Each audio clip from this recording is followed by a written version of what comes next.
ఈ జనరేషన్ వాళ్ళకి IT jobs అంటే చాలానే క్రేజ్ అని చెప్పొచ్చు. ఏముంది, వీక్లీ 5 డేస్ వర్క్ చేయడం, వీకెండ్ వచ్చాక ఎంజాయ్ చేయడం అండ్ హెవీ పే స్కేల్ అని అనుకుంటారు చాలా మంది. కానీ ఇవన్నీ పై పైన కలర్ఫుల్ మాటలే. ఇన్ డెప్త్ గా సర్వే చేస్తే గానీ కొన్ని నిజాలేంటో తెలియవు.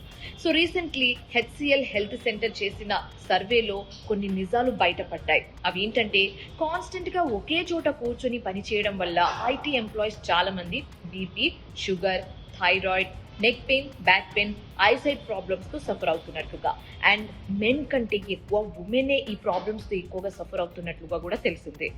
మన అందరికీ తెలిసిందే వర్క్ లైఫ్ బ్యాలెన్స్ కాన్సెప్ట్ గురించి. వర్క్ ఎంత ఇంపార్టెంటో మెంటల్ అండ్ ఫిజికల్ ఫిట్నెస్ కూడా అంతే important. So mentally physically fit గా ఉండాలంటే ఏం చేయాలో ఇప్పుడు తెలుసుకుందాం. ఫ్యామిలీతో క్వాలిటీ టైం స్పెండ్ చేయడం, రెగ్యులర్ గా యోగా లేదా మెడిటేషన్ చేయడం, జిమ్ కి వెళ్ళడం, ఎక్సర్సైజ్ చేయడం లేదా వాకింగ్ కి వెళ్ళడం, పర్ఫెక్ట్ ఫుడ్ డైట్ మెయింటైన్ చేయడం అండ్ మంచి లైఫ్ స్టైల్ ని మెయింటైన్ చేయడం చాలా ఇంపార్టెంట్ అని చెప్తున్నారు డాక్టర్స్. ఇన్ కేస్ మీకు ఐటీ ఫ్రెండ్స్ ఉంటే share this reel with them.